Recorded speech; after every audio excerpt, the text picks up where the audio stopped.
Hello there, how are we doing? In this session, I'm going to take you through making a butcher style apron for any occasion, super for Christmas, and for any occasion throughout the year. So I'm going to show you a double lined version of a butcher style apron, so it's useful as well. So even better. Let's have a little look at the dimensions that we need to cut. The equipment that you're going to need is 3/4 of a metre, 75 centimetres of your fabric. I'm using a quilting cotton, so it is 112 centimetres wide. If you're going to do the double reversed, then you'll need a contrasting fabric. So, because I'm going to do a Christmas quilt, I'm going to use this lovely contrasting little winter wonderland village. So you're also going to need a rule, a pencil, a chalk pen, some scissors, or a rotary blade for cutting out. So with your fabric, fold in one edge of the fabric towards the centre. If you have a directional print or something that you can line up, making sure that it is nice and level, then you can work against the print, or equally just measure the top and the bottom, making sure that it is the same distance folded in, so we're running with the right of grain. So initially what we're going to do is we're going to cut a large rectangle out on this fold. So what we need to do is, I'll try and give it you in inches and centimetres, depending which way you prefer to work. So the length of our rectangle is that we need it to be 75 centimetres or 30 inches in length. Okay, so we wanted it at 3/4 of an inch, which 3/4 of a metre even, sorry, which is 75 centimetres. So I'm going to make a mark with my pencil. I want it 30 inches long. Put a little pin mark. Where my 24 is. Making sure that I'm using a quilting rule here, so they're really handy. So I'm going to use my line across the fold, so I know that this here is going to be a nice rectangle and a 90 degrees angle, so it's not very nice and square. And we need to go out 11 inches. If you're working in centimetres, that's approximately 28 centimetres that we need to go out. There we go. So I've got my line. I'll perhaps do it in my chalk pencil just so you guys can see it a little bit deeper. And this is going to be a cut line anyway, so it really isn't to worry. There we go. So we want the same, the rule across and working out through there. I can then join up. So again, I'm just going to use the rule against that line, making sure that I've got that right angle coming through.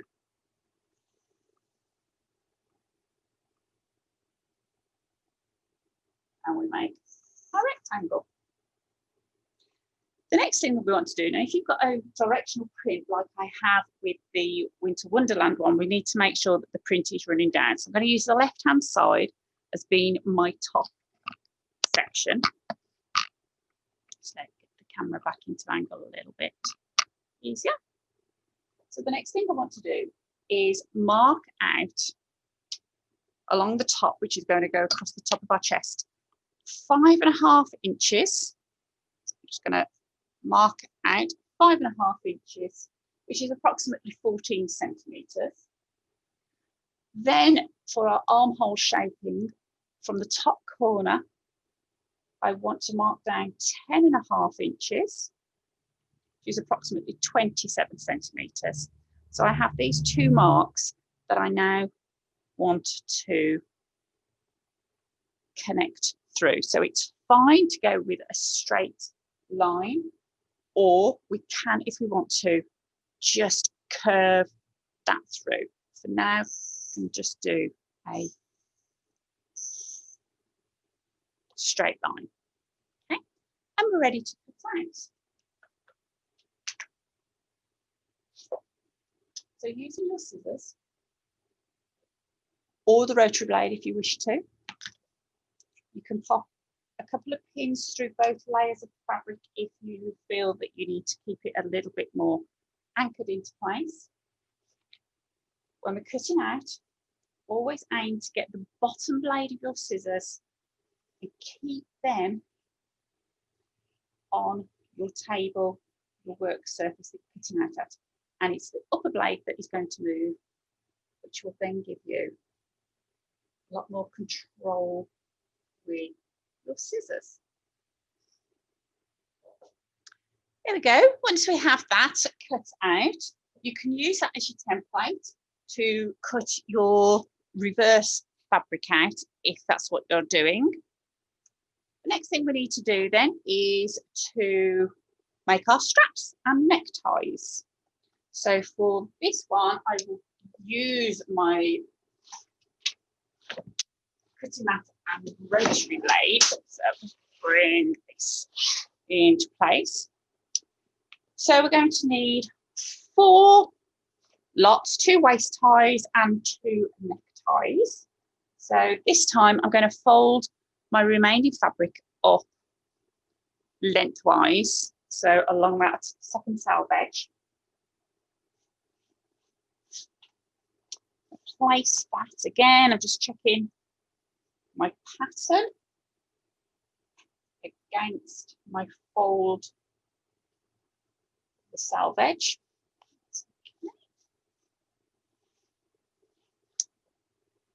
And for these, let's say we're going to need 4,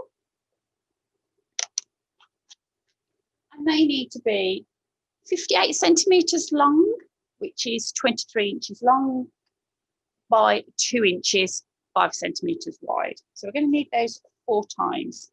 So I'm just going to slice off and get my first line into place. So I'm going to cut my 2-inch strips, and then I can cut them into length. So again, if you're using rule and rotary, it's quite quick and easy. However, as I say, if you're doing it with scissors, mark it through and cut. Third one, and then my 4th one. You could also, if you don't want to make the strap ties, you could quite easily use gross grain ribbon. You could use cotton tape to contrast. So whichever you fancy doing, there's lots of different options for you. Okay, so I'm going to cut these now to length. So I want them 23 inches long, which is 58 centimetres. You can round it up if you wish to, it's not a problem. So I'm going to need through there. I think I'll round it up, it'll just make it a little bit longer, a little bit more length. Absolutely fine.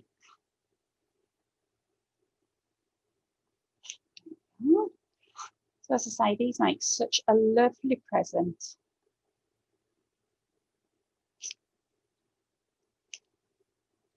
And for all occasions throughout the year as well. There's so many different occasions that you can have a nice new apron for. There we go. And these are strap-ins. Oops.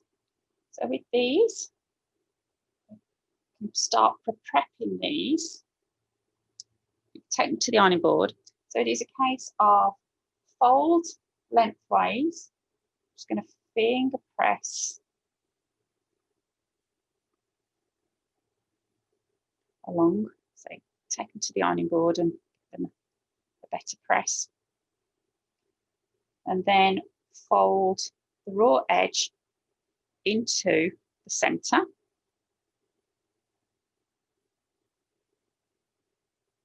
Same on the other side. And then fold in half.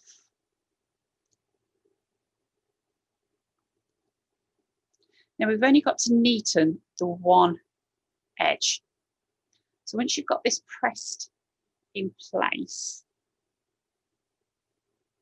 what you can do is actually place them right sides together, stitch across that end, and that will then flip the one nice end and make it nice and square, and then we can top stitch down that edge. But I'm going to press all these and we'll run back over those afterwards.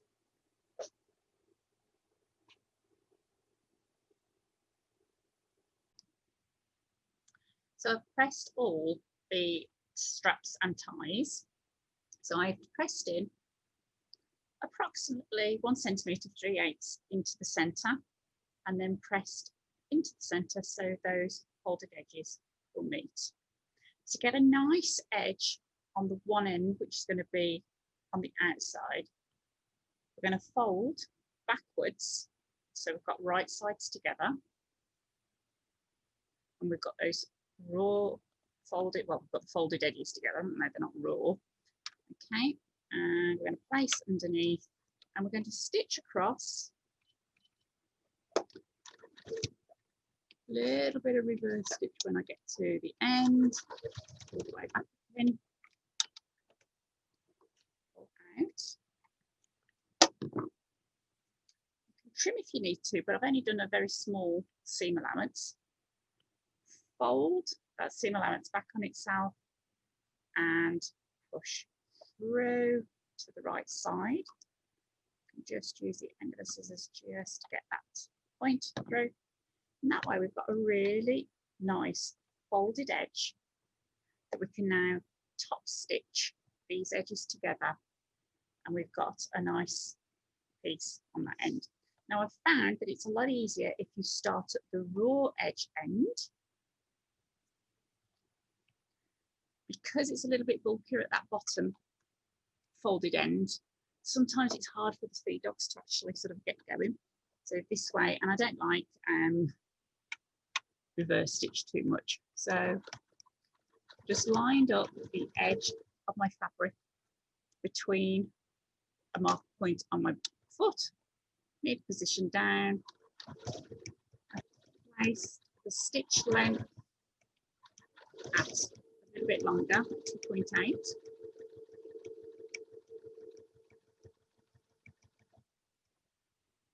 Where it's just not quite in line there where I've pressed it, just bring that across again. It's going to be catching both edges.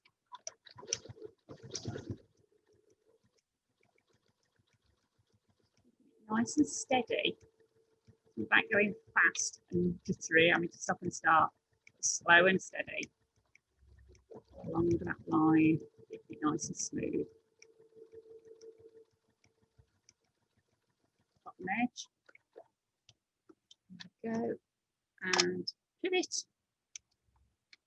Just pressing the front of the presser foot in because it's a little bit thicker, and the back of the pivot foot will fall down. Okay, we can just push on it, and that way it'll keep it going nice and smooth. Tiny bit of reverse stitch, and off we come.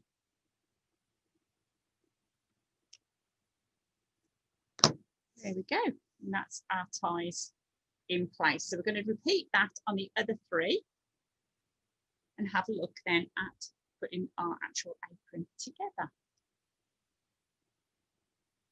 I decided to go off on piece a little bit and put a little double pocket on the front. So if you decide that you wish to do that, it is a rectangle that is 12 inches by 6.5. Cut 2 of those, and then a 2.5 inch strip of your contrast. Join those together with 1/4 inch seam allowances. Fold right sides together, and then stitch a 1/4 inch down part way into the middle, and leave a turning gap, and again along and up, so you have a little turning gap at the bottom. press in your 1/4" seam allowance and then mount onto the front of your apron. I did 8.5 inches up from the bottom and mounted it into the centre. And then we're going to stitch around the 3 edges and then probably sort of through the centre just to give us 2 double pockets. So I've stitched into place and just around the edges, need to just take off the frilly bits. So stitch length was at 3, and then if you've got a machine that will manoeuvre your needle position over, I just picked up a marker on my foot. So where the plastic meets the metal, I placed that onto the fold, the edge of the fabric, and positioned my needle across to position 6. So it was just sort of not even sort of like an 1/8 of an inch away, about 3 millimeters away from the edge, and a little bit of reverse stitch at the top, down, pivot, and up the other side. And then I'm going to go through the centre of the pocket. Always start at the bottom of the pocket and move your way up. If you get any puckering then in any sort of movement, it will get pushed out of the top rather than you getting the pleats at the bottom.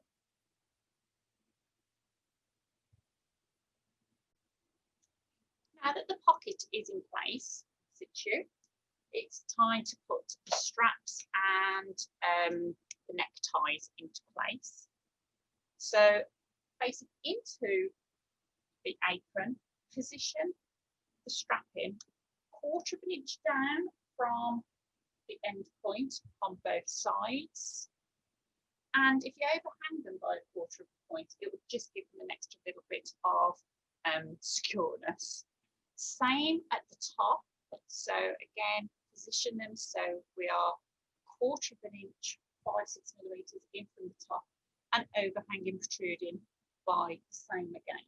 So when we put our other piece on top, we can make sure that all the straps are in place. So you can actually just base these straps into place, get rid of the pins. Then we're going to put our other apron over the top, pin all around the edges, and we can sew all the way around. It leaves ourselves a nice little turning gap at the bottom. So I'm going to just get these straps into place, and I'll come back to show you how the two are sandwiched together. I've now put the 2 aprons right sides to right sides. I've pinned around the edges. I've ensured that the ties, so the waist ties and the neck ties, are all inside concealed, but you're not going to catch them into the seam allowance.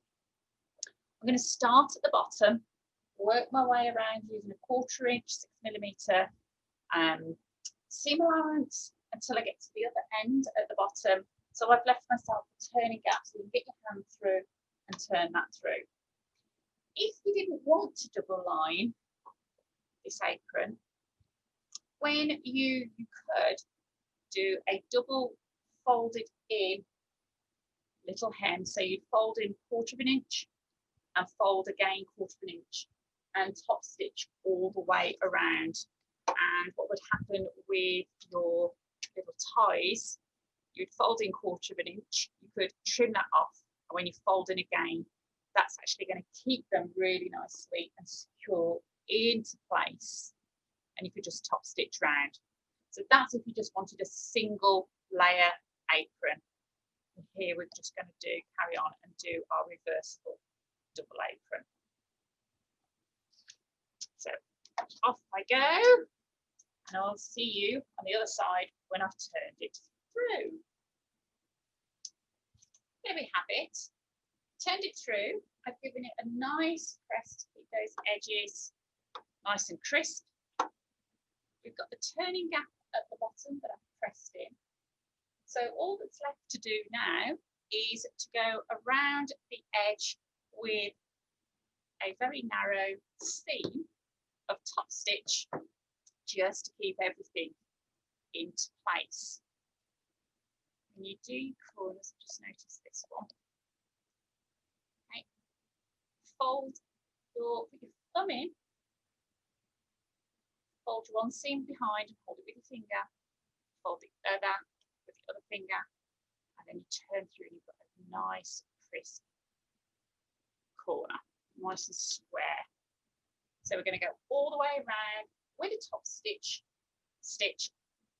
just a couple of millimeters inside from the folded edge, at around about a 3, maybe 3.5. And that's our apron all complete. And there we have it.